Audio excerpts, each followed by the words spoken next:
అంత ఆత్మీయత విషయంలో ఇక్కడ తిమింగలం లాంటి వారు ఉన్నారు. నేను ఎలాగున్నానంటే నన్ను నేను చూసుకున్నప్పుడు అప్పుడే పుట్టిన పిల్ల చేపలాగా ఉన్నాను నేను.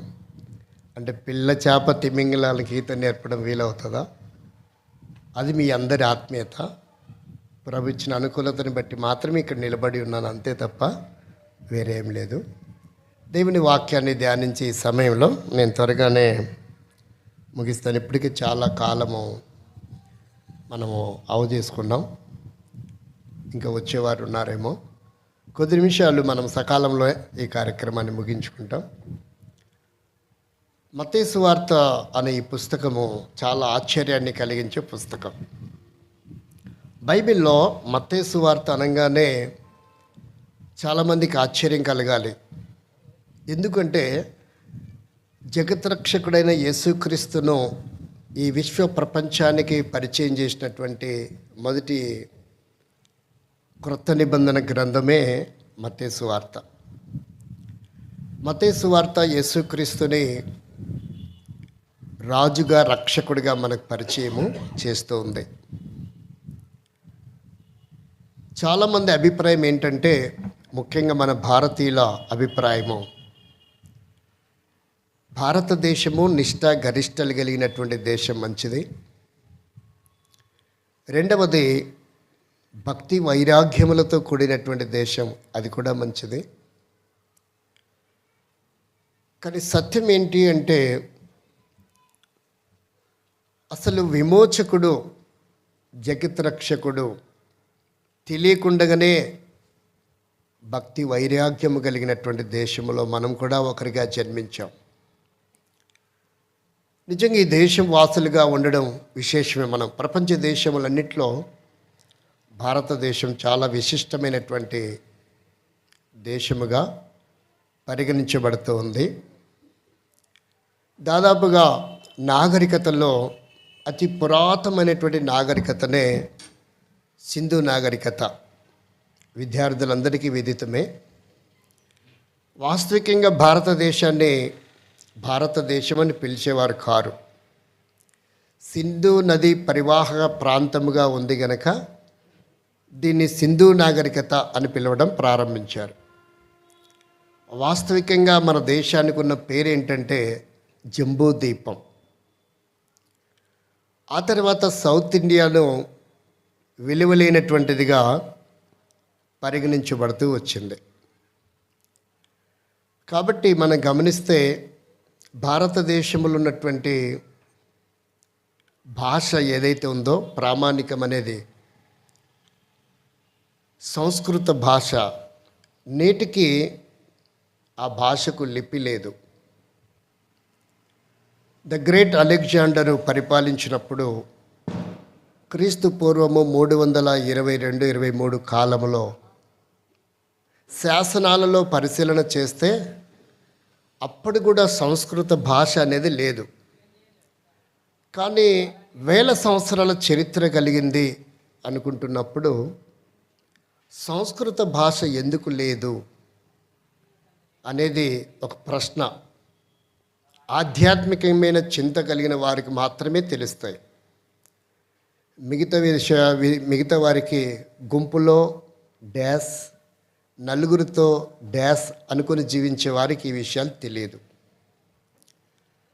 కాబట్టి మనం ఎవరమో తెలియడానికి ఒకసారి మన నాన్నగారి పేరు చెప్పుకోవాలి. అప్పటికి కూడా మన నాన్న పేరు చెప్తే తెలియకపోతే మన తాతగారి పేరు కూడా చెప్పుకోవాలి. ఇక్కడేమంటారు తాతగారిని? జేజిని అని అంటారు కదా, నాన్నని. కాబట్టి అప్పుడు కానీ మాకు కొన్ని విషయాలు మనకి తెలియదు, మన గురించిన గుర్తింపు రాదు. కాబట్టి ఇక్కడ మనం గమనించవలసిన విషయం ఏంటంటే, ఆధ్యాత్మికంగా మనం ఆలోచన చేసినప్పుడు చాలామంది యవనస్తులు యూట్యూబ్లో అడుగుతూ ఉన్నారు నన్ను, ఫేస్బుక్ ద్వారా కూడా, దాని కొరకు ఒక వీడియో చేయండి అని అంటున్నారు. ప్రార్థన చేస్తున్నాం. అసలు భాష ఎలా వచ్చింది? మొట్టమొదటి భాష ఏంటి? యేసుక్రీస్తు నిన్నమన్న పుట్టాడు అని చాలామంది వాడుతున్నటువంటి మాటలు. యేసుక్రీస్తు అంటే ఎవరంట? నిన్నమన్న పుట్టినవాడు అని. నాకు అనిపిస్తుంది దేన్ని ఆధారం చేసుకొని చెప్తున్నారో తెలియడం లేదు. యేసుక్రీస్తు నిన్న మొన్నటి వాడు అనడానికి మీలో కూడా చాలామందికి సందేహాలు ఉండొచ్చు. అలా అనుకుంటే మన భారతదేశంలో యేసుక్రీస్తు చరిత్ర 2 భాగాలుగా విడిపోయిన సంగతి యేసుక్రీస్తుని బట్టే. యేసుక్రీస్తుకు పూర్వము చరిత్ర 2 భాగాలుగా లేదు. కాబట్టి యేసుక్రీస్తుకు పూర్వము మన భారతదేశంలో ఉద్భవించింది బౌద్ధ మతము. దరిద్రం ఏంటంటే ఈరోజు భారతదేశంలో బౌద్ధ మతం మూలాలు కూడా కనపడడం లేదు. చైనా, టిబెట్ ఆయా ప్రదేశాలకు వలస వెళ్ళిపోతూ వచ్చారు. కాబట్టి కొన్ని పరిస్థితులు, కొన్ని నాగరికతలు అంతరించిపోతూ ఉంటాయి. రాజుల పాలన కూడా ఈరోజు కనుమరుగైపోయింది. చాలా విశేషంగా పిలువబడినటువంటి రోమా సామ్రాజ్యం అది కూడా కనుమరుగైపోయింది. ప్రస్తుత కాలం మనము ఎలాంటి ప్రదేశంలో ఉన్నామంటే ప్రజా పరిపాలనలో ఉన్నాం.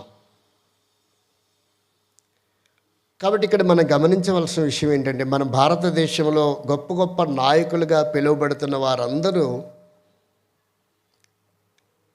ఈరోజు ఒక వ్యక్తి డిగ్రీ చేశాడు అంటే ఒక మహిళ కానీ ఒక పురుషుడు కానీ భారతదేశంలో మిషనరీలు రాక మునుపు అసలు డిగ్రీ అనేది లేదు.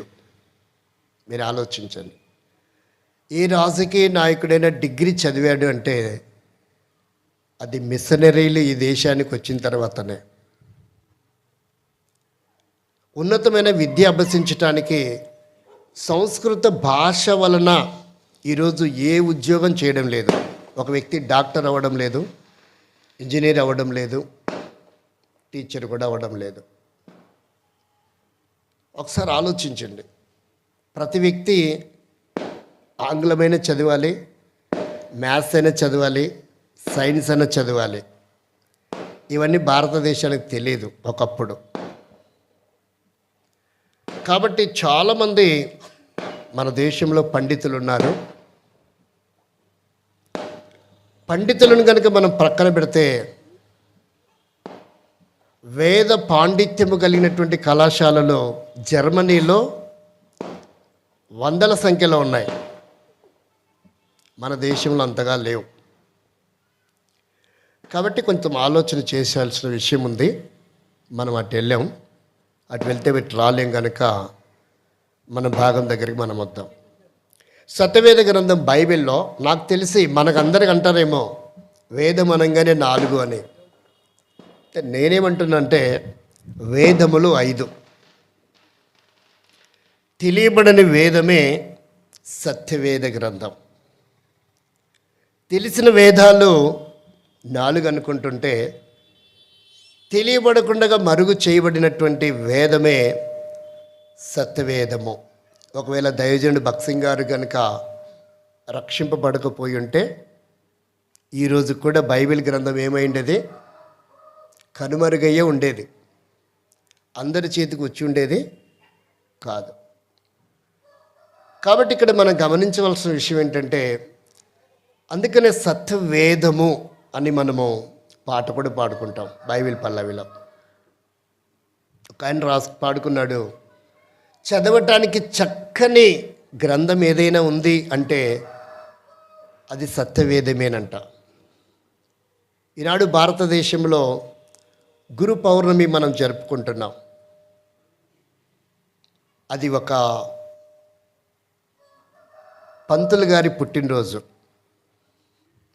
సర్వేపల్లి రాధాకృష్ణ గారి జన్మదినం అది. ఒకరోజు ఒక మహానుభావుడు వెళ్ళి గురు పౌర్ణమి జరుపుకుంటున్నారు కదా, ఈరోజు గురు పౌర్ణమి, గురువు యొక్క లక్షణాలలో ఏవైనా నాకు తెలియపరుస్తారా అని అడిగితే ఆయన క్రొత్త నిబంధన గ్రంథాన్ని తెచ్చి వారి చేతికి ఇచ్చాడంట.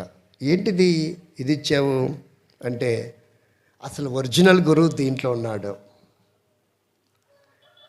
నాకంటే గొప్ప గురువు ఇక్కడున్నాడు, ఆయనని మించిన గురువు విశ్వంలో మరొకరు లేరు, ఇక మీదట ఎన్నడూ రారు.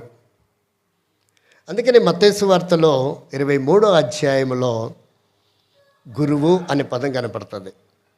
మనం ఎవరం గురువులం కాదు, మనం సహోదరులమే. గురువు అని పిలువబడే అర్హత కలిగిన ఏకైక నామము యేసునామం మాత్రమే.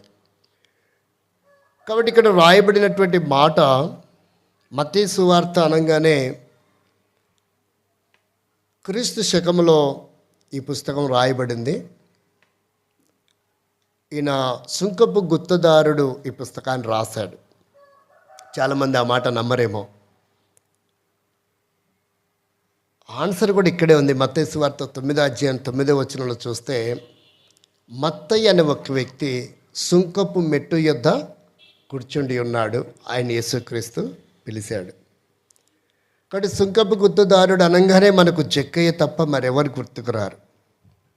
మత్తయి గణిత శాస్త్రంలో ప్రావీణ్యత కలిగినటువంటి వ్యక్తి. కాబట్టి మత్తయి సువార్త 28 అధ్యాయాలు కలిగి ఉండి 1071 వచనం ఇందులో రాయబడి ఉన్నాయి. ఇందులో చాలా ప్రాముఖ్యమైనవి 3 పుస్తకాలు ఉన్నాయి, లేక 3 అధ్యాయాలు. అది 5వ అధ్యాయము, 6వ అధ్యాయము, 7వ అధ్యాయం. కొంతమంది వీటికి కొండమీది ప్రసంగం అనే నామకరణం చేశారు. ఆ 3 అధ్యాయంలో 111 వచనాలు ఉంటాయి. ఆ 111 వచనాల ప్రకారంగా కనుక భూమి మీద ఒక విశ్వాస జీవిస్తే ఖచ్చితంగా పరలోకంలో ఉండగలడు. అంటే అంత అద్భుతమైనటువంటి సబ్జెక్ట్ ఆ 111 వచనాలలోనే యేసుక్రీస్తు ప్రభు జ్ఞాపకం చేస్తూ వచ్చాడు. కాబట్టి ఇక్కడ ఇంటిని గురించినటువంటి ప్రస్తావన క్రొత్త నిబంధనలు కూడా ఈ మొదటి పుస్తకములో రాయబడుతూ వచ్చింది. ఈ పుస్తకములో ఉన్నటువంటి చరిత్ర ప్రపంచంలో ఏ పుస్తకములో లేవు. ఇక ఈరోజు మనిషి లేక మానవుడు మనుగడ సాగించడానికి అది ఏ కార్యక్రమమైనా పెట్టుకోండి, పదాలు వేరుగా ఉంటాయి తప్ప ప్రతిదీ పరిశుద్ధ గ్రంథములో నుండి, వేద గ్రంథములో నుండి వచ్చినటువంటి కార్యక్రమాలే.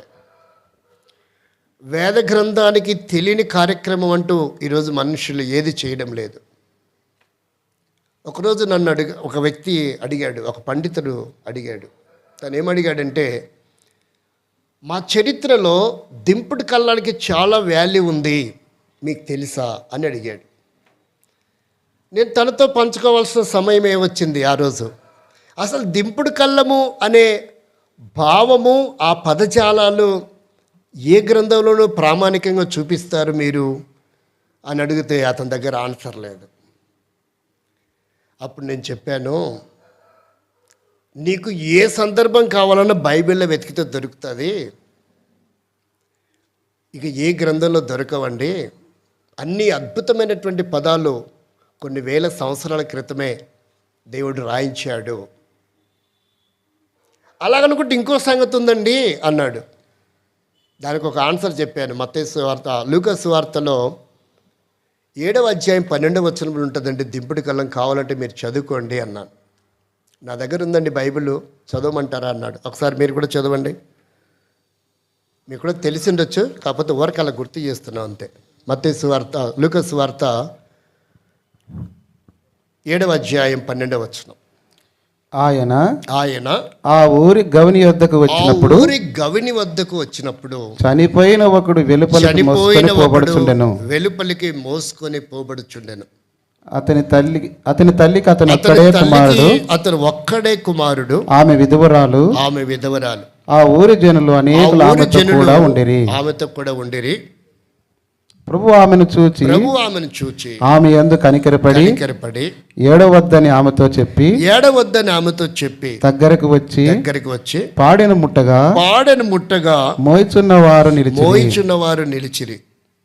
ఆయన చిన్నవాడా లెమ్మని నీతో చెప్పుచున్నాననగా ఆ చనిపోయిన వాడు లేచి కూర్చుండెను. మాట్లాడసాగెను. ఇది దింపుడు కళ్ళం అంటే. ఆయన పిలిచాడు కాబట్టి బ్రతికాడండి చనిపోయినవాడు. నువ్వు నేను పిలిస్తే లేస్తారా?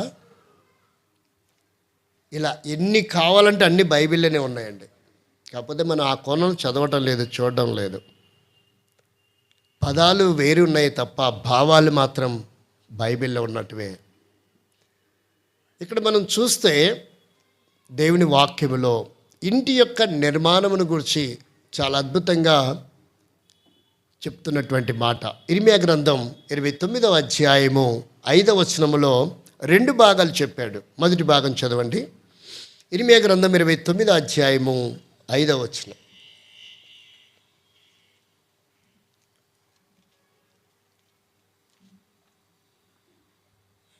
ఇల్లు కట్టించుకొని 5వ వచనం. ఇండ్లు కట్టించుకొని వాటిలో నివసించుడి. తోటలు నాటి వాటి ఫలములను అనుభవించుడి. ఇల్లు కట్టుకుంటే సరిపోదంట, పని కూడా చేసుకోవాలని చెప్తుంది వాక్యం. తోటలు అంటే ఆ ప్రదేశానికి వ్యవసాయమే ప్రామాణికం కనుక ఇప్పుడంటే రకరకాల ఉద్యోగాలు వచ్చాయి. ఒకప్పుడు మొట్టమొదట మనిషికి ఏం అవసరం? వ్యవసాయమే. కాబట్టి అది ఏ ప్రాంతానికి చెందిన నాగరికత అయినా వ్యవసాయం ద్వారానే పంట మార్పిడి, ఆ తర్వాత కాయిన్స్ వచ్చాయి, ఆ తర్వాత నోట్లు వచ్చాయి. అంతకుముందు ఇవేమీ లేవు. ఇక్కడ కూర్చున్న వాళ్ళు చాలామందికి 5 పైసలు 10 పైసలు చలామణి అయినప్పుడు చూసిన వారు ఉన్నారనిపిస్తుంది. అంతకుముందు బొట్టు దమిడి ఆనాలు చూసిన వారు కొద్దిమందే ఉన్నట్టున్నారు.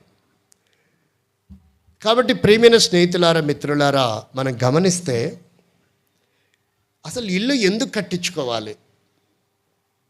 అసలు ఇల్లు అంటే ఏంటి? చాలామంది చదివే వాక్యం, ఒక వాక్యం ఉంది తెలుసా అండి?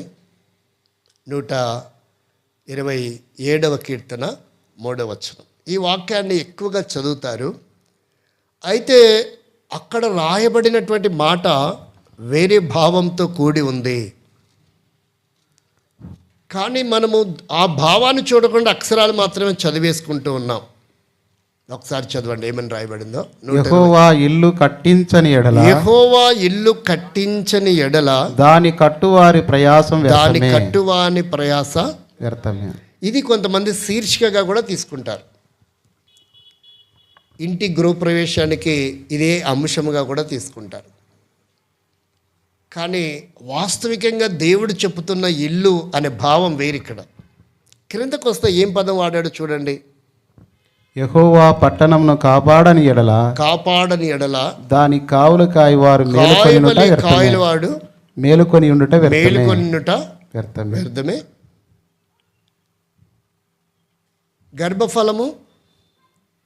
గర్భఫల కుమారులు యెహోవా అనుగ్రహించు స్వాస్థ్యము. అసలు ఇంటికి ఈ కుమారుల గర్భఫలానికి సంబంధం ఉందా? అది భావం.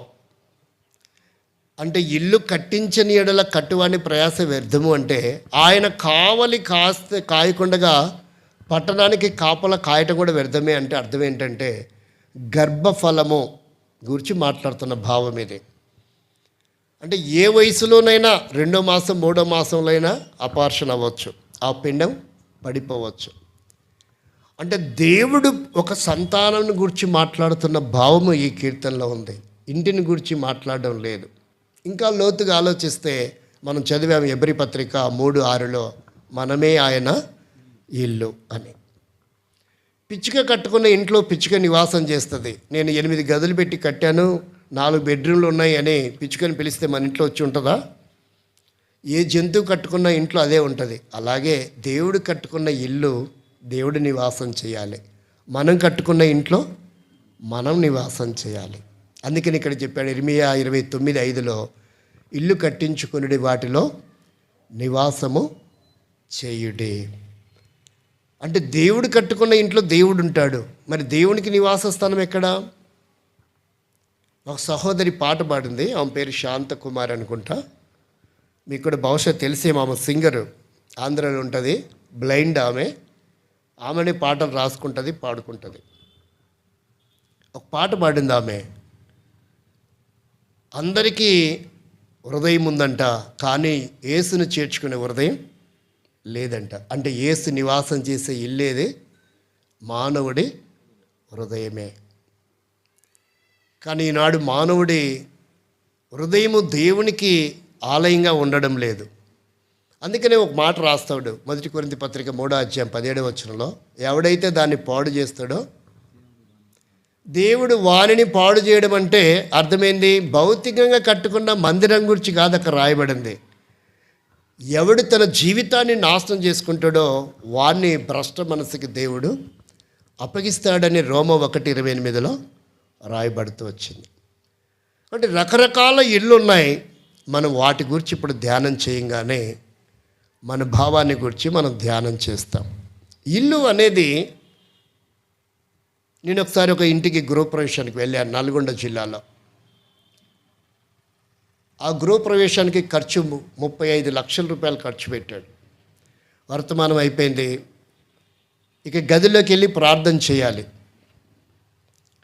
ఆయన తీసుకొని వెళ్తా ఉన్నాడు. గదిలోకి వెళ్ళడానికి చిన్న సందులో నుంచి వెళ్ళాం. ఎక్కడుంది ఇల్లు అంటే ఇల్లు కనపడంలా. ఓపెన్ ప్లేస్కి వెళ్ళాం చివరాఖరికి. ఏంటా ఓపెన్ ప్లేస్కి వెళ్ళామంటే అక్కడ బ్రదర్ ఏమనుకోద్దని కొంచెం వంగి లోపలికి రండి అన్నాడు ఆయన. వంగి లోపలికి రావడం ఏంటి, గృహప్రవేశం అని చూస్తే చిన్నది సామాన్లు అమ్ముకుంటారే, ఒక ట్రాలీ ఆటో ఉంది, అతనికి బైక్ ఉంది, ఇనుప సామాన్లు రాతిండివి అంటే ఇక్కడ ఏమంటారు సిల్వర్ పాత్రలు అమ్ముకునే వ్యాపారం అతంది. ఆ కర్రలు వంచిలాగా మంచం పట్టేంత సైజు వంచి కట్టుకున్నారు. దానికి ఎంత ఖర్చు అయిందో తెలుసా? 35 లక్షలు ఖర్చు పెట్టాడు. నాకు మైండ్ బ్లాక్ అయిపోయింది. అప్పుడు ఏంటి బ్రదర్, ఈ చిన్న మంచమంతానే ఉంది, పట్టాలు వేసినావు, కర్రలోంచి కట్టేసినావు, ఇంత పెద్ద మీటింగ్ పెట్టావు ఏంటి అంటే అతను ఏమన్నా అంటే, బ్రదర్ నా జీవితంలో 12 సంవత్సరాల క్రితం నేను ఈ వ్యాపారం మొదలుపెట్టినప్పుడు అప్పుడు దేవుని నమ్ముకున్నాను. వలస వస్తాం 3 నెలలు 4 నెలలు మేము వ్యాపారం చేయటానికి. చిన్న పాకేసుకుంటాం, మీటింగ్ పెట్టి భోజనాలు పెట్టి వ్యాపారం మొదలు పెడతాం. అప్పుడు నేను 10,000 రూపాయలు ఖర్చు పెట్టా మీటింగ్కి. 10,000 రూపాయలు ఖర్చు పెడితే ఆ సంవత్సరం నాకు దేవుడు 1,00,000 రూపాయలు ఇచ్చాడు. కాబట్టి నేను ఆలోచించాను, నేను ఎంత ఖర్చు పెడితే అంత నాకు వ్యాపారం దేవుడు జరిగిస్తాడని. అలా అలవాటు చేసుకున్నాడంట. ఎంత ఖర్చు పెట్టాడు ఇప్పుడు? 35 లక్షలు ఖర్చు పెడితే 1,75,00,000 ఆ సంవత్సరం ఆయన సంపాదించాడంట.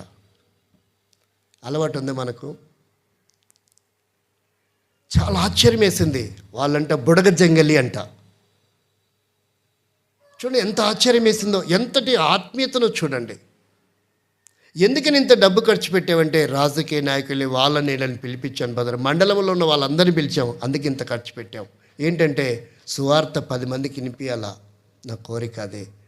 ఇలాగైనా నేను సువార్త, మనం సొంత ఇల్లు కట్టి కూడా అంత గ్రాండ్గా జరిపించుకోమనిపించింది. నేను ఇంతవరకు అంత గ్రాండ్ ఇంకా ఏ డెడికేషన్ చేయలేదు. హౌస్ అదొకటే.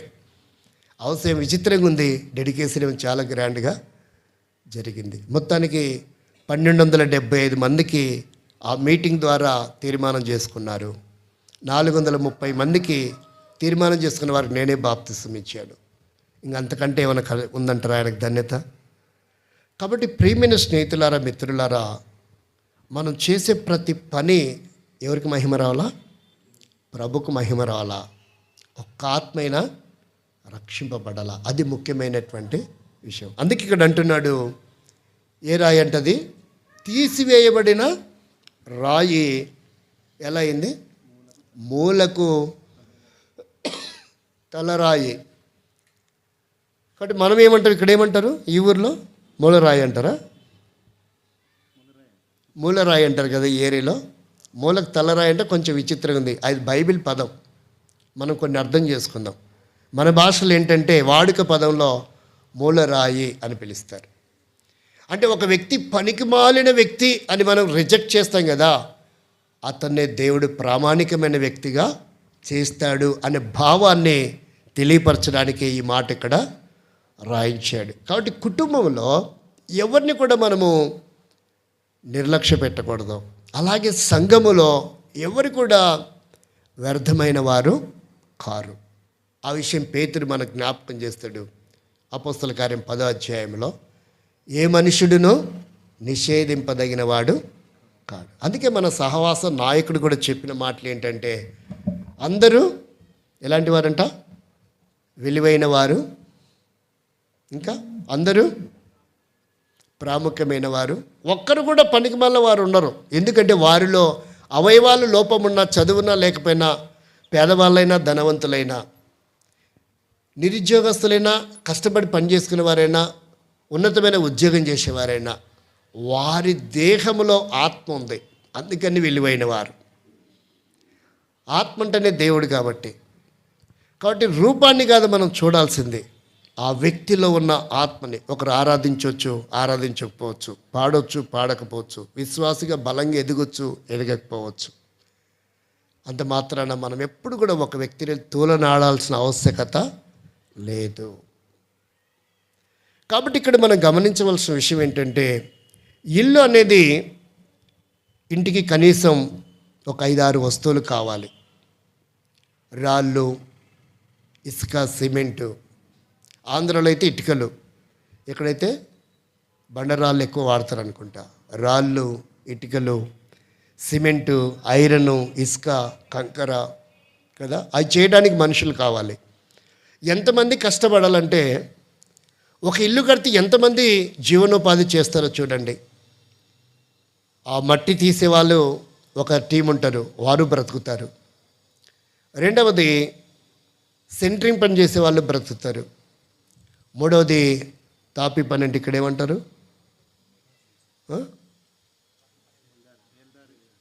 పేల్దారి పని చేసే వారికి కూడా ఉంటుంది వర్క్, వారు జీవిస్తారు. ఆ తర్వాత కరెంటు పల్లి చేసేవారు, పాలిసరాళ్ళు, ప్లంబరు కదా, ఎంతమంది జీవనోపాధి. అందుకని ఆ ఇల్లు కూడా ప్రాముఖ్యత ఇచ్చాడు దేవుడు. ఎంతోమంది జీవనము చేయడానికి ఒక ఇల్లు కూడా కారణమవుతుంది. మనమేమో నివాసం చేయడానికని కట్టుకుంటున్నాం ఇల్లు, కానీ ఎంతోమందికి కరువు కాలంలో వారి కుటుంబ పోషణ కొరకు మనకు ఈ ఇంటికి చేసే పని ద్వారా ఆ కుటుంబాలు పోషింపబడుతూ ఉన్నాయి.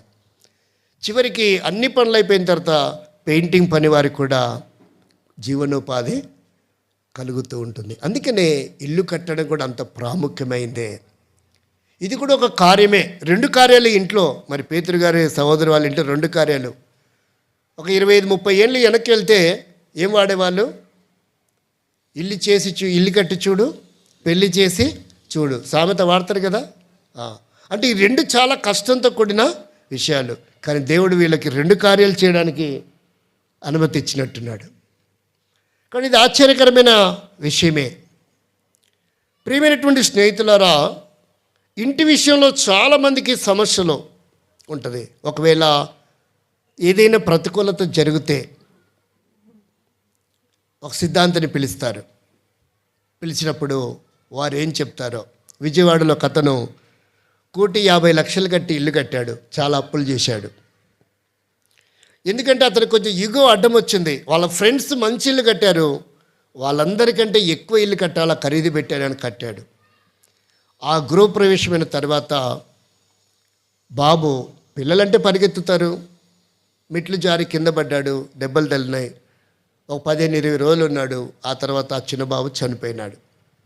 ఒక సిద్ధాంతి గారిని పిలిపిస్తే ఆయన ఏమన్నాడంటే, వాస్తు బాగలేదండి, మీరు ఇల్లు మొత్తం పడేసేయండి, పడేసి మళ్ళీ కట్టుకోండి అన్నారు. ఏం చేయాలో అర్థం కాక ఇల్లు పడేశారు. ఇప్పుడు 10 సంవత్సరాలు అయింది. పశువులకు వేసిన పాకలాగా ఉంటుందండి, అక్కడే నివాసం చేస్తున్నారు. దాదాపుగా ఆ స్థలము 150 సంవత్సరాల నుంచి కాపురం చేసిన స్థలమే. 150 సంవత్సరాల నుంచి అది వాస్తుకే ఉంది. చాలా అద్భుతమైన విధానంలో నిర్మాణం చేశారు. అతనేమో 1,50,000 తీసుకున్నాడు. దేనికి? ఒక్క మాట చెప్పడానికి. ఎంత తీసుకున్నాడు? 1,50,000 కోసం కకృతిపడి 1,50,00,000 రూపాయలు పెట్టిన ఇంటి ఓనర్ని రోడ్డు పాలు చేశాడు. కొంతమంది బుద్ధిహీనులు ఉంటారు. మీరు చాలా మంచి వాళ్ళండి, నాలాంటి వాడు అనుకుందాం. ఇప్పుడు నా భార్య ప్రెగ్నెన్సీగా ఉంది. ఒక సిద్ధాంతి దగ్గరికి వెళ్ళాను, వాడు దొరికాడు బకరా అనుకుంటాడు. ఏమండి మా ఆవిడ ప్రెగ్నెన్సీగా ఉంది, ఒక వారం 10 రోజుల్లో డెలివరీ అవుతుంది, అబ్బాయి పుడతాడో అమ్మాయి పుడుతుందో చెప్పండి అంటే ఏమంటాడు? అవసరం అండి? ఎంత చాదస్తం అంటే విశ్వాసాలకు కూడా ఇలాంటి బుద్ధి ఉంటుంది, బలహీనతలు, బుద్ధిహీనతలు. వాడు చెప్పాడు, ఈడు చెప్పాడు అంటుంటారు. సేవకుడికి సంఘములో పెద్దలు బాధ్యత గలవారు చెప్పింది పట్టించుకోరు. 20,000 ఇస్తే చెప్తానంట, 20,000 ఇచ్చేసినాడు. మా మందిరానికి వస్తున్నానులేండి ఇప్పుడు, దేవుని స్తోత్రం. ఒకప్పుడు కాదు. 20,000 ఇచ్చిన తర్వాత చెప్పినంట, 99.99 నీకు అబ్బాయి పడతాడు పో అన్నాడంట. ఎంత తీసుకొని? 20,000 తీసుకొని. తీరా చూస్తే అమ్మాయి పుట్టింది. వాడు మళ్ళీ అడిగాడు వెళ్ళి, ఏంటండి 20,000 తీసుకున్నారు, అబ్బాయి పుడుతుందని చెప్పారు, తీరా అమ్మాయి పుట్టింది, ఏం చేయమంటారంటే, నేనేం చెప్పానురా నీకు బడుద్దాయ్, 99.99% అబ్బాయి పుడతాడన్నా, అది దాడితే అవసరమా? అంటే మన బుద్ధిహీనతను వాళ్ళు సొమ్ము చేసుకుంటున్నారు. ప్రియమైన వారలారా, ప్రభువుని అడగాలి. మనకు తెలియకపోతే మనకంటే కొంత ఆత్మీయంగా ఉన్న సంఘంలో బాధ్యత గల వారిని అడగాలి. ఒకవేళ బాధ్యత గల వారు సేవకులు లేకపోతే, సేవకుడు ఉంటే సేవకుని అడగాలి. సేవకులు లేకపోతే పెద్దల సలహా మీద మన కార్యక్రమాలు జరుపుకోవాలి. అంతే తప్ప ఇంకెక్కడికో మనం వెళ్ళామనుకోండి, ఆంధ్రలో వాడతారు కొండ నాలుక కోసం. అంటే ఇక్కడ ఏమంటారు? కొండ నాలుక కోసం మందు వేసుకుంటే ఉన్న నాలుక ఊడిపోయిందంట. ఇక్కడ ఏమంటారు? తిరునాలుక అంటారా? తిరునాలుక కోసం మందు తెచ్చుకుంటే మొత్తం ఉండే నాలుక ఊడిపోతే ఎట్టుంటుందో ఒకసారి ఊహించండి. కాబట్టి ఎప్పుడు కూడా విశ్వాసమైన మనము దైవజనుడు దైవజనురాలతో, సంఘంలో బాధ్యత గల వారితో మమేకమై ఉండాలి. వాళ్ళ సలహా లేకుండా మనం ఏది కూడా చేయకూడదు. అప్పుడే వారు మనకు నష్టం కావాలని చెప్పరు. అదే బయట అనుకో, వెళ్ళి అడిగామనుకో, వాళ్ళు ఒకటే మాట చెప్తారు, మరి ఇలా జరుగుతుంది అంటే బడితే దానికి ఒక అవకాశం ఉందిరా, శాంతి చేస్తే పోతుంది. అట్టెట్ట పోతుంది. అంతెందుకు మా ఇంట్లో దాకా వస్తాం. అంటే నేను ఒక్కనే రక్షింపబడ్డా, నాకు తద్దినం చేసి ఇంట్లో నుంచి వెలివేసినారు. మా అన్నయ్య వివాహానికి వెళ్ళినప్పుడు జాతకాలు చూసినప్పుడు మా వదినమ్మ పులి అయింది, మా అన్నయ్య మేక అయ్యాడు. అప్పుడు మరి ఎలాగా అంటే పులి మేకను తినేస్తుంది కదా అన్నారు. మరి ఏంటి సంగతి అంటే, అప్పుడే మేము 30,000 రూపాయలు ఇవ్వాల్సి వచ్చింది. అప్పుడు నేను కొంచెం చిన్నోడిని ఉండాలి, ఇప్పుడైతే అవకాశం ఉండేది కాదు. 30,000 రూపాయలు ఇచ్చిన తర్వాత మా అన్నయ్య పేరులో ఒక అక్షరం మార్చారు, ముందు అక్షరం. మా వదినమ్మ పేరులో ముందు ఒక అక్షరం మార్చాడు. అక్షరం మారింది తప్ప స్వభావం మారలేదు. తోడేలుగానే ఉంది ఆమె, క్రూర మృగంలానే కనబడుతుంది. చూడండి, ఇప్పుడు ఎవరు సొమ్ము చేసుకున్నారు, ఎవరు నష్టపోయినారు? చాలామంది మన అమాయకత్వము, మూఢనమ్మకాలు, ఆచారాలు మనవి ఇంకా దిగజారుస్తూనే ఉన్నాయి. మూఢనమ్మకాలు, ఆచారాలు పోకుండా ఉన్నంత కాలం భారతదేశం ఇలాగే ఉంటుంది. కాలితో నడిచే కాటి నుండి చంద్రమండలంలో అడుగుపెట్టే స్థాయికి మానవుడికి దేవుడు జ్ఞానం ఇచ్చిన ఈ మూఢనమ్మకాలు, ఈ దరిద్రం పరిపాలిస్తున్నంత కాలం ఇండియా ఇలాగే ఉంటుంది. చెప్పుకుంటున్నాం 5,000 సంవత్సరాలు ఇండియాకు ఉంది అని. 500 సంవత్సరాలు వెనక్కి వెళ్తే ప్రపంచ పటంలో అమెరికా లేదు. ఇవాళ ప్రపంచానికి దిక్కు అయ్యింది. కారణం ఏంటి? అక్కడ మూఢనమ్మకాల ఆచారాలు లేవు. అక్కడ రోజులు మంచివా చెడ్డవా లేవు. దేవుడు పుట్టించిన రోజులని ఎవరు నిర్ధారిస్తున్నారు మంచిది చెడ్డదని? మనుష్యుడు. ఎంత దరిద్రమో చూడండి. దేవుడు బైబిల్లో చెప్తున్నాడు, ప్రతిరోజు మంచిది మంచిది మంచిది అన్నాడు. ఇక మంచిది కాదు అంటే ఏంటో తెలుసా? నరుడు ఒంటరిగా ఉండటం. అది రేపు ఆలోచిస్తాం. మంచిది కాదు అని ఎప్పుడు చెప్పాడు దేవుడు? ఒక విషయంలోనే, స్త్రీ కానీ పురుషుడు కానీ ఒంటరిగా ఉండటం మంచిది కాదు. మిగతావన్నీ మంచివే. కాబట్టి ఇక్కడ మనం ఆలోచించవలసిన విషయం ఏంటంటే, ఈరోజు ఈ స్థలానికి చేరిన మనము ఒక మాదిరి ఒక పదాన్ని వాడుకోవాలా. ఇల్లు, ఇల్లాలు, నెక్స్ట్ ఎవరు? మీరు కోపరసం చేయండి, అప్పుడప్పుడు మాట్లాడండి, లేదా నాకు ఆపరేషన్ చేసిన వాళ్ళు అవుతారు. ఆపరేషన్ చేస్తే నేను బెడ్ ఎక్కాలి కా. ఇల్లు, ఇల్లాలు, పిల్లలు. ఇల్లు అంటే ఎవరు? ఇప్పుడు ఇల్లు అంటేనే భర్త. చాలామందికి తెలియదు ఆ విషయం. అందుకని ఏమని చెప్పుకుంటున్నారంటే, ఆంగ్లంలోకి వచ్చేవరకు మీరు ఏం చేస్తారండి అంటే ఏమని చెప్తున్నారు? హౌస్ వైఫ్ అంటే ఇంటికి భార్యనా? కరెక్ట్గా మన పద్ధతిలో తర్జుమా చేసుకుంటే ఇంటికి భార్యన ఆమె. ఇల్లు అంటే భర్త అని మనం తీసుకున్నప్పుడు ఆమె బయట ఏ ఉద్యోగం చేయనవసరంలా, తన భర్తకు చేసే సేవలే చాలు. ఆ జన్మించిన పిల్లల్ని సంరక్షించుకోవడమే ఆమె గొప్ప భాగ్యం. చాలామంది ఇక్కడ ఉన్న వాళ్ళు అనుకుంటున్నారు, ఆడవాళ్ళగా పుట్టడం ఎంత దరిద్రమో అని. రేపు ఆలోచిద్దాం. నేను అనుకుంటున్నా, అసలు నన్ను దేవుడు అమ్మాయిగా పుట్టించి ఎంత బాగుండేదా అని. నాకు అర్థమైంది కాబట్టి నేను ఇలా ఆలోచిస్తున్నా. కొంతమంది అందుకని అబ్బాయిగా ఉండకుండా ఆ విశేషమైన జీవితాన్ని వారు ఇంకో రకంగా మార్చుకుంటున్నారు. ట్రాన్స్జెండర్ వారు మార్చేసుకుంటున్నారు. వాళ్ళు ఎందుకు మార్చుకుంటారు? మీరు లోతుగా ఆలోచిస్తే వాళ్ళు చెప్తారు. కాబట్టి ఇప్పుడు నేను ఆ విషయం మాట్లాడడం లేదు. అసలు ఇంట్లో ఏ సమస్యలు లేకుండా ఉండాలంటే ఇంట్లో ఉండే వాళ్ళు ఏమేం చేయాలా అది మనం ఆలోచిద్దాం. చూడండి, ఒక భక్తుడు ఏమని కోరుకుంటున్నాడో, ఆశిస్తున్నాడో మనం ఒకసారి చదువుదాం. 2వ సమూయేలు గ్రంథం 7వ అధ్యాయము 29వ వచనాన్ని ఒకసారి చదవండి. సమూయేలు 2వ గ్రంథం 7వ అధ్యాయము 29వ వచనం. ఇక్కడ చేరిన మనందరికీ అలాంటి కోరిక ఉందా లేదా కూడా మనం ప్రశ్నించుకుందాం. దయచేసి నీ దాసుడనైన నా కుటుంబము నిత్యము నీ సన్నిధి ఉండునట్లుగా దానిని ఆశీర్వదించుము. యెహోవా నా ప్రభువా నీవు సెలవిచ్చి ఉన్నావు. నీ ఆశీర్వాదము నుండి నా కుటుంబము నిత్యము ఆశీర్వదింపబడును గాక.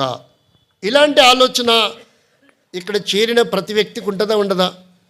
నేను, నా ఇల్లు, నా వంశం సర్వనాశనం అయిపోవాలా అనుకునే వాళ్ళు ఎవరైనా ఉంటారా? ఉంటారు ఎవరైనా? ఒకవేళ ఉన్నాడు, ఆ పదం వాడాడు అంటే అతను ఎలా లేకుండా ఉంటాడు? కాన్షియన్స్లో. అంతేనే కదా? అంతే మనం అర్థం చేసుకోవాలి. కాబట్టి ప్రతి మనిషికి నేను, నా కుటుంబం, నా భార్య పిల్లలు, లేక నా భర్త, నా పిల్లలు సుఖంగా ఉండాలని కోరుకుంటాం. ఏ చీకటులు, ఏ దుష్టశక్తులు, ఏ మంత్రశక్తులు, ఏ నరఘోష మా ఇంటి మీద పడకూడదు అన్నటువంటి ఆలోచన కలిగి ఉండడం తప్పేం కాదు. అది తప్పుగా తీసుకోబోకండి. మరి అది జరగకుండా ఉండాలి అంటే ఏం చేయాలి ఒకసారి చూద్దాం. ఒకవేళ ఈరోజు ఈ శబ్దంతరంగా ఈ మాటలు వింటున్నా, లేక ఈ స్థలంలో కూర్చున్నా, అందుకే మాకు నష్టం జరిగింది, అందుకే మాకు కీడు జరిగింది, అందుకే మేము ఇల్లు ఖాళీ చేయాలనుకుంటున్నాం, అందుకే తక్కువ రేటుకి అమ్మేసుకేలా అనుకుంటున్నాం, వేరే చోటుకి వెళ్ళిపోవాలనుకుంటున్నాం అని ఆలోచన ఒకవేళ ఉన్నట్లయితే ఈరోజు నువ్వు మార్చుకోవాలి. ఈ వర్తమానం దేవుడి నీతి కోసమే మాట్లాడుతున్నాడు. నిర్గమకాండం 10వ అధ్యాయము 22-23 వచనాలు చదవండి. మన్నించండి, 12వ అధ్యాయం అనుకుంటా. ఒకసారి చూడండి. నిర్గమకాండం 10వ అధ్యాయము 22-23 వచనాలు చూడండి. ఆ మోషే ఆకాశం వైపు తన చెయ్యి వెత్తి ఐగుప్తు దేశమంతయు 3 దినములు గాఢాంధకరమాయను. 3 దినములు ఒకరిని ఒకడు కనుగొనలేదు. ఎవడును తానున్న చోట నుండి లేవలేకపోయెను.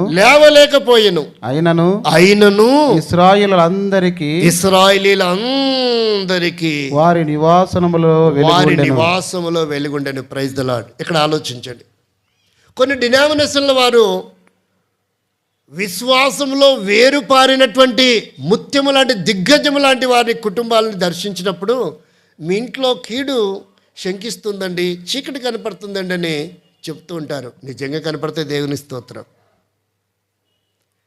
కానీ అది మాయముతో కూడినదైతే క్రైము చెల్లించక తప్పదు. ఇక్కడ అంటున్నాడు, ఐగుప్తీలో ఇంట్లో 3 దినములు ఒక్కడు కూడా కదలలేదంట. అంత గాఢాంధకరంగా ఉంది, కటిక చీకటి. నేను అనుకుంటాను, కదలలేదు అంటే 1, 2 కూడా వెళ్ళలేరు, అంత ప్రమాదకరంగా ఉంది. కానీ ఇశ్రాయేలీయుల ఇంట్లో ఎలాగుందంట? వెలుగుంది. Praise the lord. ఆ వెలుగు ఏంటంటే రక్షణ పొందినటువంటి కుటుంబం. ఇశ్రాయేలీయులు అంటే అర్థం ఎవరు? రక్షింపబడిన వాడు అని అర్థం. నిజమైనటువంటి రక్షణ కలిగినటువంటి కుటుంబమే నీ కుటుంబం అయితే ఏ చీకటి శక్తుల ప్రభావము, ఏ నరదృష్టి నీ ఇంటి మీద పడదు. అసూయ, ద్వేషము, పగ, కుళ్ళు, కుతంత్రాలు, స్వార్థము, ఈర్ష్యలు ఇలాంటివి ఇంటి మీద కానీ ఇంట్లో నివసిస్తున్న వ్యక్తుల మీద కానీ ప్రభావితం చేయవు.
దేవునికి ఏం తగులుతుందంట? దిష్టి తగులుతుందని అలాంటివి వేశారండి. అంటే దేవునికే దిష్టి తగిలితే నిన్ను ఎలాగండి కాపాడదు? ఒక్కసారి ఆలోచించు. మీరు చెప్పే మాటలు పొలాన్ని కాపాడుకోవడానికి కంచె పెడితే ఆ కంచె పొలాన్ని మేసినట్టుగా ఉంది. ఆయనకు తగిలే దిష్టే కాపాడలేకపోతే ఇంకా నీకు తగిలే దిష్టిని ఏం కాపాడుకుంటాడు? ఒక్కసారి ఆలోచించు. ఆ చిన్న మాటతో ఆమెకు ఆలోచన పుట్టింది. 3 నెలల తర్వాత ఆమె మా మందిరానికి వచ్చింది. బాప్తిస్మం ఇచ్చాం. చాలామందికి తెలియదండి, ఆలోచింప చేయాలి. అది చాలు వారి జీవితంలో సత్యాన్ని తెలుసుకోవటానికి. కాబట్టి మేము సువార్త చెప్తున్నాం అంటే ఎల్రా పని చూసుకోపో అంటారు. టైం లేదు మాకు అంటారు. మనం ఒక కొత్త పద్ధతి ఎంచుకోవాలి సువార్త చెప్పటానికి. కాబట్టి మనం ఆలోచించాలి, ఏం చెప్తే వారికి బాగుంటుంది, వారి సిద్ధాంతం ఏంటి, వారి పని ఏంటి, వారి బాధ్యతలు ఏంటి, వారి దేని మీద ఇంట్రెస్ట్ కలిగి ఉన్నారు, దానిని మనం ఎంచుకోవాలి. అప్పుడు వారు పట్టుబడతారు. ప్రభు కొరకు వారిని మనం సంపాదిస్తాం, నరకాన్ని తప్పించిన వారం అవుతాం. కాబట్టి ఎందుకు ఈరోజు కొన్ని కుటుంబాల్లో విలయతాండం ఆడుతూ ఉంది? డబ్బు ఉంటుంది, నెమ్మది ఉండదు, నిద్ర పట్టదు, ఎవరి దారి వారదేలాగుంటుంది. తల్లి తండ్రి మా పిల్లలు ఎవరి మాట ఎవరు వినరు, వారి ఇష్టం వచ్చినట్టుగా. మీరు రండి విజయవాడలోకి వెళ్ళి చూపిస్తా. నెలకి 6 లక్షలు సంపాదిస్తారు వాళ్ళు. ప్రతి నెల 10 నుండి 20 వేలు అప్పు అవుతుంది. సంపాదన ఎంత? 6 లక్షలు. కానీ ప్రతి నెల 10 నుండి 20,000 అప్పు చేస్తారు. వారికి మ్యారేజ్ డే వచ్చింది, ప్రార్థన చేయడానికి వెళ్తే నేను గేటు బయట గంట సేపు నిలబడాల్సి వచ్చింది.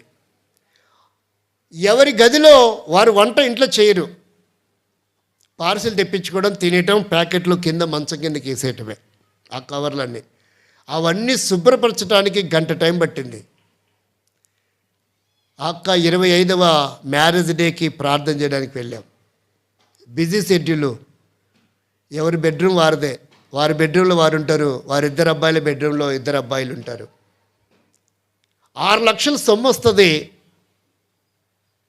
కానీ ప్రతి నెల 10 నుంచి 20,000 అప్పు చేస్తారు. అంటే గెస్ట్లు వస్తే, లేదంటే వాళ్ళు అక్కడ సరిపెట్టుకుంటారనమాట. ఎందుకు నా కుటుంబంలో ఆర్థికంగా అంత సమస్య ఉందంటారు? ఏదో నెలకి 5,000 3,000 మాత్రం వస్తుందా?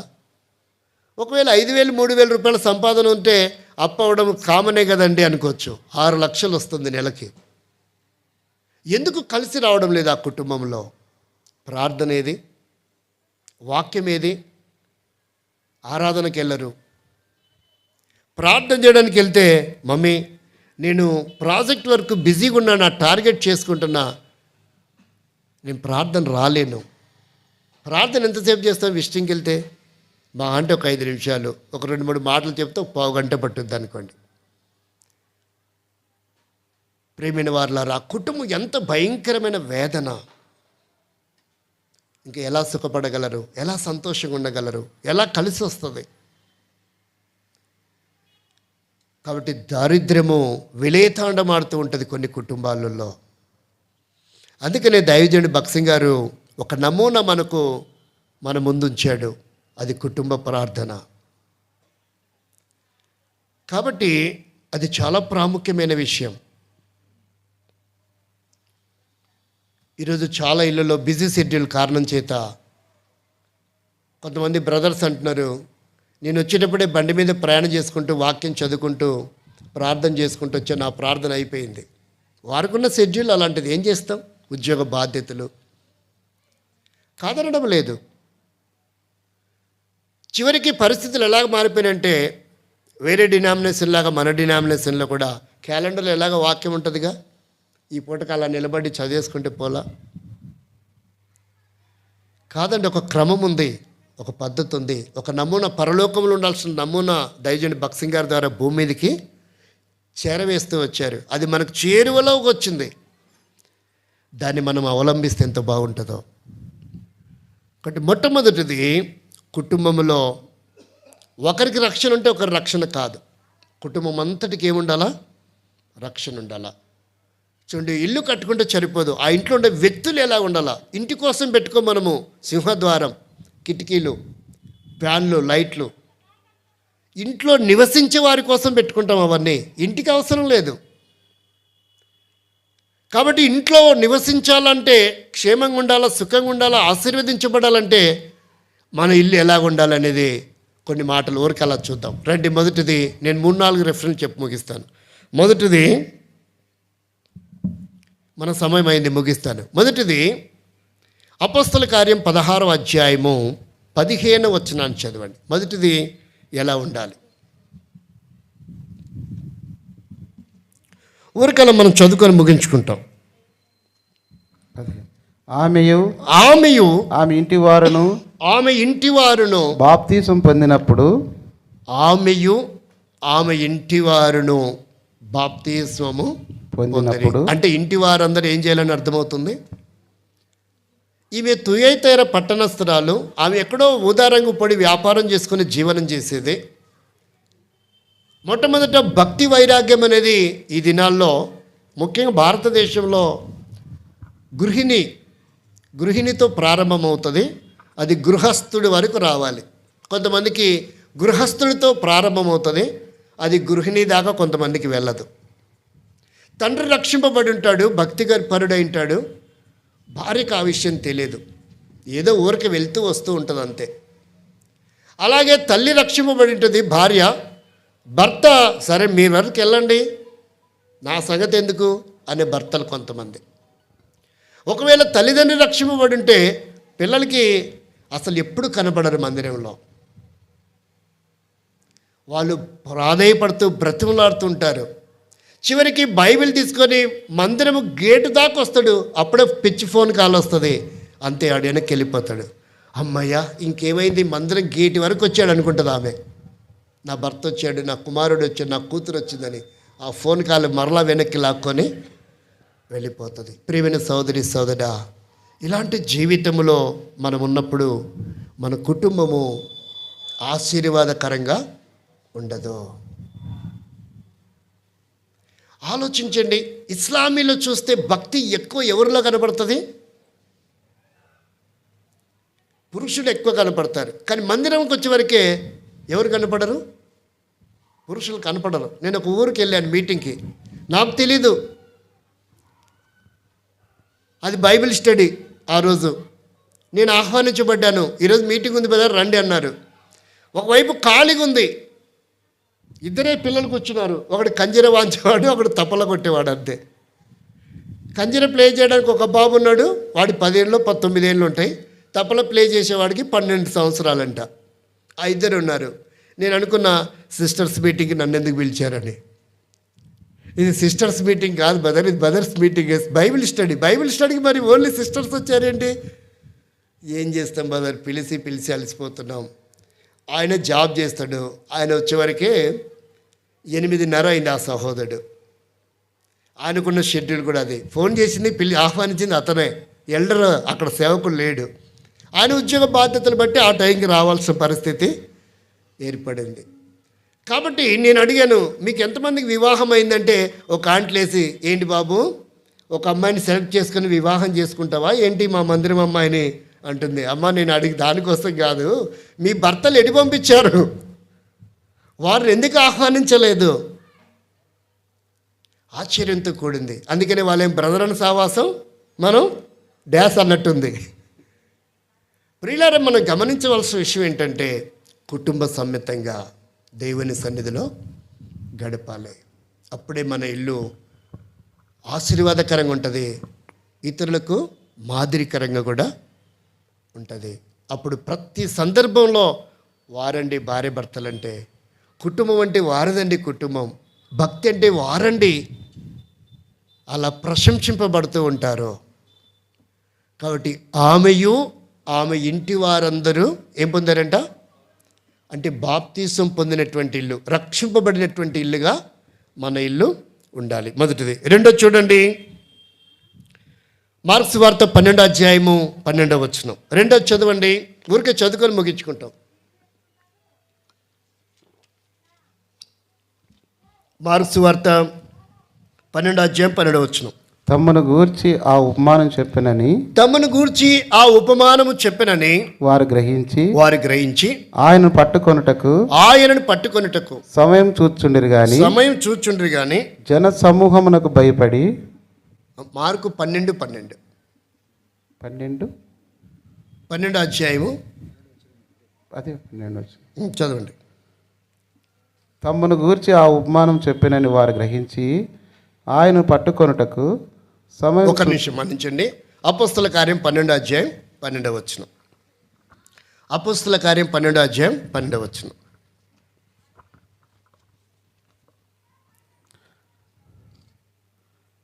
ఇట్లు ఆలోచించుకొని అతడు మార్కు అను మారు పేరు గల యోహాను తల్లి అయిన మరియా ఇంటికి వచ్చెను. అక్కడ అనేకులు కూడి ప్రార్థన చేయుచుండిరి. అంటే ఇక్కడ ఏం జరుగుతుందంట? ప్రార్థన. రెండవది, మన ఇల్లు ప్రార్థించే ఇల్లుగా ఉండాలి. అంటే ఖచ్చితంగా మనకు కొన్ని ప్రార్థనలు ఉన్నాయి. వాటన్నిటికంటే విశేషమైన ప్రార్థన ఏంటి? ఇంట్లో కుటుంబ ప్రార్థన కూడా విశేషమే. మీకు బాగా పరిచయమైనటువంటి ఒక సహోదరుని జ్ఞాపకం చేస్తాను. విజయవాడలో సేవలో ఉన్నారు.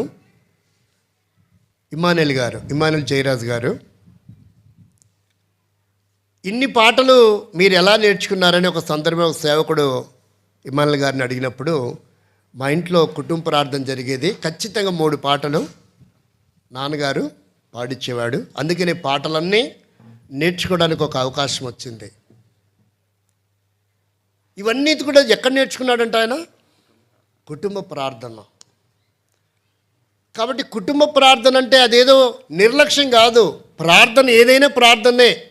1000 మంది ఉంటేనే ప్రార్థన కాదు, ఒకరుంటే కూడా ప్రార్థనే. ప్రార్థన ఎక్కడ చేస్తున్నాం అనేది ప్రాముఖ్యం కాదు, దానికో స్థలం ముఖ్యం కాదు. సమాధుల తోటలో చేసినా కూడా ప్రార్థనే. అందుకనే కనీసం 2 అని చెప్పాడు. 2 ఏకీభవిస్తే వారితో కూడా దేవుడు ఉండడానికి సిద్ధంగా ఉన్నాడు. కాబట్టి కుటుంబ ప్రార్థన, ఇంట్లో ప్రార్థన కరువైపోతూ ఉన్నటువంటి దినాలు ఇవి. కాబట్టి ఇంటి ప్రార్థన ఎప్పుడు కూడా మనం నిర్లక్ష్యం. ఇంటి ప్రార్థన నిర్లక్ష్యం చేయడం ఏంటి? కొంతమంది ఇంటి భోజనాన్ని కూడా ఏం చేస్తున్నారు? నిర్లక్ష్యం. రోడ్ల మీద ఫాస్ట్ ఫుడ్కి అలవాటు పడి అనారోగ్యాలు తెచ్చేసుకుంటున్నారు. యూత్ ఎక్కువ పాడైపోవడానికి కారణం అదే. విచిత్రం ఏంటంటే రాయలసీమ వాసులు కొంచెం బాగుంటారు అనిపించింది నాకు. మనం కనుక హైదరాబాద్కి లేదా ఆంధ్ర తూర్పుగోదావరి పశ్చిమ గోదావరి అటువైపు వెళ్తే ఇక్కడ గోక్కోరు, ఇక్కడ గోక్కోవాలి. కంపల్సరీ గ్యాస్, వారి దేహము, ఆకారము, ఆకృతి అంతా మారిపోయి ఉంటుంది. ప్రియమైనటువంటి వారులారా, మనం గమనిస్తే ఇంటి ఆహారాన్ని కూడా చాలామంది దూరం అయిపోతున్న పరిస్థితి. ఆహారానికే దూరం అవుతున్నప్పుడు ఇంకా ప్రార్థన దాకా ఏమి ఎదుగుతారు? కాబట్టి మనం నష్టపోవడానికి ఆర్థిక ఇబ్బందులు, అనారోగ్యాలు, సమస్యలు, కరువు కాటకాలు, కొరతలు, ఇక్కట్లు ఇవన్నీ ఎందుకు అనుభవిస్తున్నామంటే మన ఇంట్లో దేవునికి ఇవ్వాల్సిన స్థానము ఇవ్వకపోవడమే. ఇలా చాలామంది ఉన్నారు మంచివాళ్ళు. ఒకవేళ మేబీ ఏదైనా పొరపాటుగా వీటికి దూరంగా జీవిస్తున్నట్లయితే ఈ విషయం నీ కోసమే దేవుడు మాట్లాడుతున్నాడు. నీ రక్షణ కోసమే, నీ ఆత్మీయ ఎదుగుదల కోసమే. తిరిగి నువ్వు కోల్పోయిన ఎక్కడైతే ఆపావో అక్కడ ప్రారంభించాలి. కుటుంబ ప్రార్థన ఉన్నప్పుడు నీ విశ్వసనీయత ఎలా ఉండేదో, నీ భక్తి ఎలా ఉండేదో, దాన్ని మానుకునటం వలన నువ్వెంత నష్టపోతున్నావో ఇప్పటికైనా గ్రహిస్తే ఇదే నీకు ఒక మంచి అనుకూలత, దేవుడిచ్చిన తరుణం. సద్వినియోగం చేసుకుందాం. ఇది 2వది, ప్రార్థన ప్రాముఖ్యమే. ప్రార్థించే ఇల్లుగా ఉండాలి. కుటుంబం అంతా రక్షింపబడి ఉండాలి, మొదటిది. 2వది, కుటుంబం ప్రార్థించేదిగా ఉండాలి, 2వ ఇల్లు. 3వదిగా చూడండి, దేవుని వాక్యంలో మనం గమనిస్తే, దేవుని వాక్యం చూస్తే రోమపత్రిక 16వ అధ్యాయము 4వ వచనం. రోమపత్రిక 16వ అధ్యాయం 4వ వచనం. వారు నా ప్రాణము కొరకు తమ ప్రాణములు ఇచ్చుటకైనను తెగించిరి మరియు వారి ఇంట సంగమునకు వందనములు చెప్పుడి. అంటే ఒక ఇల్లు ఎలా ఉండాలంట? సంఘములో ఎలాంటి బాధ్యతలు ఉంటాయో, సంఘములో ఇతరుల కొరకు ఎలాగ పాటుపడేదిగా ఉంటుందో, ఇల్లే ఒక సంఘముగా ఉండాలా దేవుడు కోరుకుంటున్నాడు. కాబట్టి అపోస్తల కాలంలో ఏం చేశారంటే, వారు ఇంటింట ఏం చేశారంట? రొట్టె విరిచారు. ఇప్పుడు కొంతమంది అది కూడా కరెక్ట్ అనుకుంటున్నారు. అక్కడ దాకా, మందిరం దాకా, బేతీల దాకా వెళ్ళటం ఎందుకులేండి, మా ఇంట్లోనే 10 మంది ఉన్నాం, మేము ఏర్చుకుంటే సరిపోలా. ఆ విరవటం వేరు, ఈ విరవటం వేరు. అప్పుడు మందిరం నిర్మాణాలకు అంత అభివృద్ధిగా లేని దినములు కనుక అలా ఇంటింట రొట్టె విరవాల్సిన అవసరత ఏర్పడింది. ఇప్పుడు ఉంది కనుక ఇంటింటికి మనము బల్ల పెట్టుకోవాల్సిన అవసరం లేదు. కాబట్టి సంఘముగా కూడుకోవాలి. ఖాళీగుంటే రోజు ఒక చోట, అక్క మీరు ఖాళీగా ఉంటారా? సరే, మీ ఇంట్లో కూర్చొని మనం కాసేపు ప్రార్థన చేస్తాం, అనేకుల రక్షణ కొరకు, ఈ ప్రాంతం వారి కొరకు. కొంతమంది ఖాళీ సమయం దొరికితే వ్యర్థమైన మాటలు మాట్లాడుకుంటారు తప్ప సంఘము క్షేమం కొరకు ఆలోచించేవారు ఉండొచ్చు, అరుదుగా ఉంటారు. మీరు అలాంటి వారు కాదు, మీరు సంఘం గురించి ఆలోచించేవారో నాకు అర్థమవుతుంది. కాబట్టి ప్రియమైన వారులారా, సంఘము అంటే ఎంత బాధ్యతలు ఉంటాయో ఇల్లు కూడా అంత బాధ్యత కలిగి ఉండాలి. ఇల్లు కూడా ఆ బాధ్యత కలిగి ఉండాలి. కాబట్టి మనం గమనిస్తాము, సంఘములో ఎన్ని బాధ్యతలు ఉంటాయో అన్ని బాధ్యతలు కలిగినటువంటిది మన ఇల్లు. సంఘానికి ఏమాత్రము తీసిపోనటువంటి విధానంలో మన ఇల్లు ఉండాలి. ఇతరులని ఆదరించేదిగా, ఓదార్చేదిగా, ధైర్యపరిచేదిగా, చేయూత ఇచ్చేదిగా. సంఘములో చేయని కార్యక్రమాలు కూడా మన ఇంటి ద్వారా జరగాలి.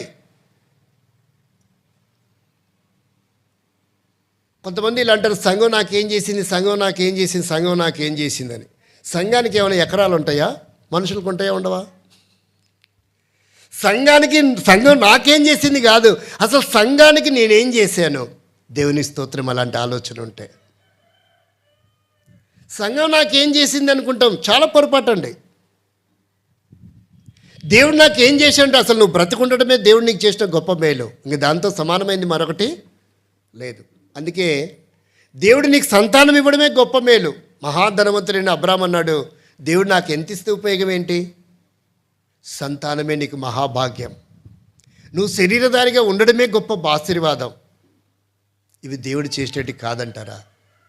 సంఘం ఏం చేసింది, సంఘం ఏం చేసింది? పొరపాటు అండి. తెలియక మనం మాట్లాడుతున్న పదాలు అవి. కాబట్టి సంఘం అంటే ఇంగ్లీష్లో ఏమని రాస్తారు? హౌస్ అని రాస్తారు. మందిరంకి ఏమని రాస్తారు? మందిరం అంటాం. అది ఆంగ్లంలో ఏమని పలుకుతాం? హౌస్ అని పలుకుతాం. ఇప్పుడు ఈ హౌస్ ఒకటే, ఆ హౌస్ ఒకటే. అంటే అక్కడ దేవుడు ఉంటాడు, ఇక్కడ దయ్యం ఉంటుందా? ఆలోచించండి. కాబట్టి దైవ కార్యాలకు ఉపయోగపడేదిగా మన ఇల్లు ఉండాలి. నేను ఒక ఇంటికి వెళ్ళాను, అది చెప్తే లేట్ అవుతుందేమో. ఆమె ఒక బీరువా కొనుంది. ఆ బీరువా గురించి ఎక్స్ప్లెయిన్ చేయడానికి నాకు గంట టైం పట్టింది. బీరువాకు ప్రార్థన చేయండి అన్న, కొత్తది కొన్నా అన్న. ప్రార్థన చేసినాం, వెళ్ళనివ్వట్లా.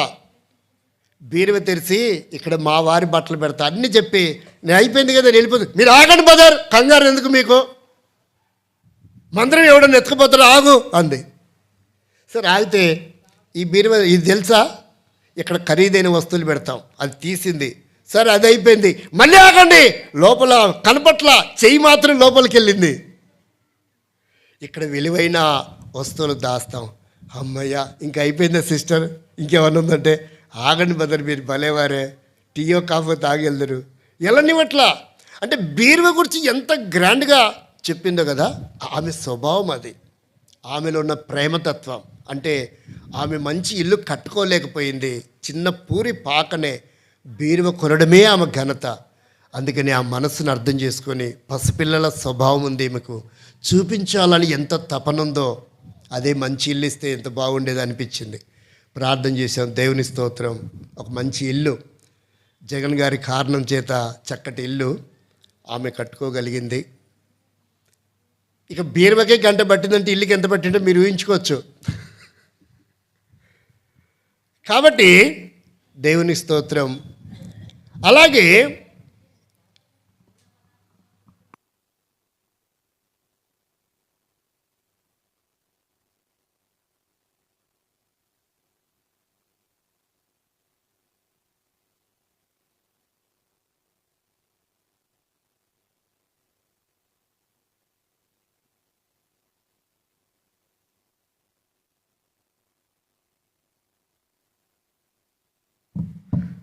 కొంతమంది ప్రేయర్ గది అని పెట్టుకునేవారు కూడా ఉంటారు, గెస్ట్ రూమ్ అని, లేక డ్రాయింగ్ రూమ్ అని. ఈరోజు చాలామంది ప్రార్థనకు కూర్చునడానికి కోసం ఒక 2-3 గదులు అవకాశం ఉంటే కట్టకుండా హాల్గా పొడిగిచ్చేసుకుంటున్నారు, ఓపెన్ డైనింగ్ పెట్టుకుంటున్నారు. అక్కడ కుటుంబ ప్రార్థన ఏదైనా మీటింగ్ జరిగితే అక్కడ కూర్చోవడానికి అవకాశం ఉన్నవారి సంగతి చెప్తున్నానండి, అందరి సంగతి కాదు. కాబట్టి ఇంకా అది దేవుని గది అనుకోవడం ఒక రకంగా మనం. కానీ ఖచ్చితంగా ఇది ప్రేయర్ గది అని, ప్రేయర్ కోసం ఒక గది ప్రతి ఇంట్లో ఉంటే ఎంత బాగుంటుందో. సంకుచితమైనటువంటి స్థలాలు ఉన్న కారణం చేత మనం ఏర్పాటు చేసుకోలేకపోతున్నాం. ప్రియమైన వారులారా, దేవుని కోసం మొదటి స్థానాన్ని కూడా మనం ఇస్తే దేవుడు ఎంతగా సంతోషిస్తాడో. కాబట్టి ఇక్కడ మనం గమనించవలసిన విషయం ఏంటంటే ప్రార్థన కొరకైనటువంటి గది. ఇక్కడ ఏంటంట, ఆ ఇంట్లో సంఘం ఉంది. అంటే మందిరములో లేకపోయినా కొంతకాలం ఏం జరుగుతుంది? నేను రాయచూరు వెళ్ళాను, ఏంటంటే ఏల్బేతేలో ఉసినప్ప గారింట్లో చాలా కాలం ఆరాధన జరిగింది. ఆయన కూడా విస్తారమైన పిల్లలు, దేవుని కృపను బట్టి. ఆ తర్వాత స్థలం కొని మందిరం కట్టారు. మిత్రాంకులు ఉండేవాడు, చాలా కాలం మందిరం కట్టాడు, అంత అయిపోయింది. ఆ తర్వాత ఆయన సమయము ముగించుకొని వెళ్ళిపోయాడు. ఆ తర్వాత రకరకాలుగా వ్యక్తులు సేవకు వచ్చారు, ఎవరు సెట్ అవ్వట్లేదు. సరే, ఆ విషయాలు ఇప్పుడు మనకొద్దు. కాబట్టి మందిరము ఆత్మలు సమకూర్చే మందిరముగా మన ఇల్లు ఉండాలి. అక్క వాళ్ళ ఇంటికి వెళ్ళాను, అన్న వాళ్ళ ఇంటికి వెళ్ళాను, అక్కడ యేసునామం నాకు పరిచయం అయింది. ఆ తర్వాత మేము ఆత్మీయంగా ఎదిగాం, మా బ్రతుకు మార్చుకున్నాం. ఆ తర్వాత అలా మేము మందిరానికి అలవాటు పడ్డాం. అంటే ఒక రకంగా ఇల్లే ఆత్మలు సమకూర్చేదిగా ఉండాలి. అది దేవుడు కోరుకుంటున్నటువంటి విధానం. బంధువులు స్నేహితులు వస్తారు, చాలా మనం ఇచ్చినటువంటివి భోజన పదార్థాలు వారు స్వీకరిస్తారు, భుజిస్తారు. మళ్ళీ వెళ్ళేటప్పుడు 2-3 మాటలు మన మీదనే వేసి వెళ్తారు. కానీ ఒక ఆత్మరక్షణ కొరకై మనం పాటుపడితే ఆ పరిచర్య దేవుడు మనకు అన్యాయం చేసేవాడు కాడు. ఇది మూడవది. నాలుగవదిగా చూస్తే దేవుని వాక్యంలో చూడండి, నాలుగవదిగా మనం గమనిస్తాం 118వ కీర్తన 15వ వచనం అనుకుంటే ఒకసారి చదవండి. నాలుగవది, మన ఇల్లు ఎలా ఉండాలి? ఏమేమి శబ్దాలు ఉండకూడదు మన ఇంట్లో, కానీ ఏం శబ్దాలు ఉంటాయి? నీతిమంతుల ఇల్లు ఎలా ఉంటుందంట? నీతిమంతుల గుడారములలో రక్షణను గూర్చిన ఉత్సాహ సునాదము వినబడను. ఈరోజు చాలా ఇళ్ళలో ఉత్సాహంగా కనపడడం లేదు. ఇంకా అది సునాదంగా ఎలా మారుతుంది? సునామీగా మారే అవకాశాలు ఉన్నాయి. అవసరమైతే పురుషునికో, స్త్రీకో, భర్తకో, భార్యకో సమస్య మనసులో పుడుతుంది. అది వాళ్ళ ఇద్దరి మధ్యన చిన్న చిన్న వానలాగా కురిసి అది పెద్దగా అయిపోతుంది. ఆ తర్వాత కొన్ని పాత్రలు ఇసిరేసుకుంటూ ఉంటారు. అంటే ఇంట్లో ఉన్న సమస్య ఎక్కడికి వస్తుంది? వీధిలో దాకా వస్తుంది. కేకలు వినపడుతూ ఉంటాయి. ఆ ఇంట్లో ఎప్పుడు గొడవలు ఆడుతూ ఉంటారండి, గొడవలు ఆడుతూ కొట్టుకుంటా తిట్టుకుంటూ ఉంటారండి. అందుకోసం కాదు మనం ఇల్లు కట్టుకుంది. ఎందుకలా సాతానుడు అలాంటి కార్యాలకు అవకాశం మనం ఇవ్వాలి? ఎప్పుడు సునాదము వినపడేలాగుంటే, ఎప్పుడు మన ఇల్లు మహోత్సవంలాగా ఉండాలి, ప్రతిరోజు ఒక విందులా ఉండాలి, ప్రతిరోజు ఆనందదాయకంగా ఉండాలి. అది దేవుడు కోరుకుంటున్నటువంటి విధానం. ఏ సమస్యలు, ఇబ్బందులు, గొడవలు ఇక్కట్లు లేకుండా ఉండాలని దేవుడు ఆశిస్తున్నాడు. అలాంటి ఇల్లుగా మన ఇల్లు ఉండాలని. చివరి ఇల్లుగా చూస్తే ఆ ఇంటి గురించి ఇంకా లోతుగా మనం ధ్యానించాలి. ఎప్పుడైనా చూద్దాం, ఊరికి అలా చదివి ముగిద్దాం. 12వ అధ్యాయము యోహాను సువార్త మొదటి 2 వచనాలు చదవండి. మనకు తెలిసిన ఇల్లే, ఊరికైనా అలా చదువుకుందాం. 12వ అధ్యాయము యోహాను సువార్త 2వ వచనములు. కాబట్టి యేసు తాను మృతులలో నుండి లేపిన లాజరు ఉన్న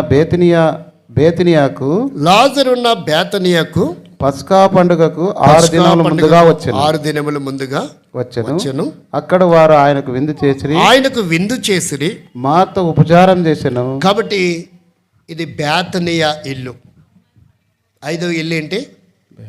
బేతనియా అనగానే అంజూరపు పండు అని అర్థం. బేతనియా అంటే అర్థం ఏంటి? అంజూరపు పండు. ఇప్పుడు 5వ ఇల్లు అంటే ఏంటంటే ఆయనకు పరిచర్య చేసే ఇల్లే కాదు, అంజూరపు పండు ఇల్లుగా ఉండాలి మన ఇల్లు. ఏంటి అంజూరపు పండు యొక్క అనుభూతి ఏంటి? ఊరికల్లా చదువుకొని ఇలా ముగించుకుందాం రండి. రాజులు 2వ గ్రంథం 20వ అధ్యాయము 7వ వచనం చదవండి. అంజూరపు పండు ఇల్లు ఏంటి, ఆ ప్రాముఖ్యత ఏంటి అంటే, ఈరోజు మనం చూస్తున్నాం రకరకాల పండ్లకున్న విలువ. మరి అంజూర పండు యొక్క విలువ ఏంటో మనం చూద్దాం. చదవండి. 27వ వచనం. 20 పిమ్మట యెషయా అంజూరపు పండ్ల ముద్ద తెప్పించుడని చెప్పగా వారు దాన్ని తెచ్చి కురుపు మీద వేసిన కురుపు తర్వాత మీద వేసిన తర్వాత అతడు బాగుపడెను. అంటే ఆరోగ్యకరమైన ఇల్లు. మన ఇల్లు ఎలా ఉండాలి దేవుడు కోరుకుంటున్నాడు. ఎప్పుడు ఏదో ఒక అనారోగ్యంతో గురై మన డబ్బంతా హాస్పిటల్కి వెళ్ళకూడదు. అది దేవుని యొక్క ఉద్దేశం కాదు. ఈరోజు ఏ ఇంట్లో ఏ వ్యక్తిని చూసినా ఏదో ఒక సమస్య, ఏదో ఒక అనారోగ్యం వెంటాడుతూ ఎందుకుందో తెలుసా? ముఖ్యంగా క్రైస్తవులకు ఎక్కువ అనారోగ్యాలు. ఏ హాస్పిటల్లో చూడండి నమోదు ఎవరి పేర్లు ఉంటాయి? క్రైస్తవుల పేర్లే ఉంటాయి. ఎందుకు ఇంత అనారోగ్యం మన జీవితాలకు, మన కుటుంబాల కంటే? బేతనీయ లాంటి అనుభవంతో కూడిన ఇల్లుగా మన ఇల్లు లేకపోవటమే. అంజూరపు పండు యొక్క అనుభవంలో మన ఇల్లు లేకపోవటమే. కాబట్టి ఇక్కడ మనం గమనించవలసిన విషయం ఏంటంటే, ఎందుకు ఇంత అనారోగ్యాలకి మనం గురి అవుతున్నాం? డబ్బంతా వృధా చేసుకుంటున్నాం. కాబట్టి దేవుని యొక్క ఉద్దేశం అసలు ఏ కొరత లేనటువంటి ఇల్లుగా మనం ఉండాలని కోరుకుంటున్నాడు. రక్షింపబడిన ఇల్లుగా, ప్రార్థించే ఇల్లుగా, ఆత్మని సమకూర్చే ఇల్లుగా, సునాదము వినపడే ఇల్లుగా, ఆరోగ్యకరమైన ఇల్లుగా మన ఇల్లుండాలని, మనం ఉండాలని దేవుడు కోరుకుంటున్నాడు. ఇప్పుడు మనం ప్రశ్న వేసుకుందాం, నిజంగా ఈ 5 అనుభూతులు నా ఇంట్లో లేక నా కుటుంబంలో ఉన్నాయా? ఎందుకు ఇంత కొరతలో మేమున్నాం? అంటే ఎక్కడ క్రీస్తుకు దూరం అయ్యావో, ఎక్కడ వాక్యానికి దూరం అయ్యావో, ఎక్కడ సంఘానికి దూరం అయ్యావో, ఎక్కడ సహవాసానికి దూరం అయ్యావో, నీ హృదయాన్ని ఎన్ని కలవరాలు, లోకము, సమస్యలు ఆక్రమించాయో వాటన్నిటి నుంచి మనం బయటికి రావాలి. సమస్యలు ఎప్పుడు కూడా వ్యాపారంలో, ఉద్యోగంలో ఉండేటివి ఇంట్లోకి రాకూడదు. అవి వీధిలోనే వదిలేసుకోవాలి. ఒకవేళ ఇంట్లోకి వచ్చి అనుకోండి, గొడవ ఎక్కువవుతుంది, సమస్యలు అవుతాయి, మానసిక ఒత్తిళ్ళు, తద్వారా బీపీ, షుగర్లు, స్ట్రోక్స్, ఇవన్నీ కూడా అనారోగ్యాలు ఎందుకు వస్తున్నాయి అనుకున్నారు? సమస్యల వలయము విలయతాండం ఆడటానికి మనం అవకాశం ఇవ్వకూడదు. ప్రభు ఉన్న చోట వీటికి స్థలం ఉండదు, రక్షణ ఉన్న చోట వీటికి స్థలం ఉండదు, వెలుగున్న చోట వీటికి స్థానం ఉండదు. కాబట్టి ఆ వెలుగైనటువంటి ప్రభుతో మన ఇల్లు ముడిపడి ఉన్నట్లయితే దావీదులాగా ఒకరోజు మనం కూడా చెప్పగలం, ప్రభువా నా కుటుంబం నిత్యము ఆశీర్వదించబడాలా? ఈ ఆశీర్వాదం నీకు అవసరం లేదా?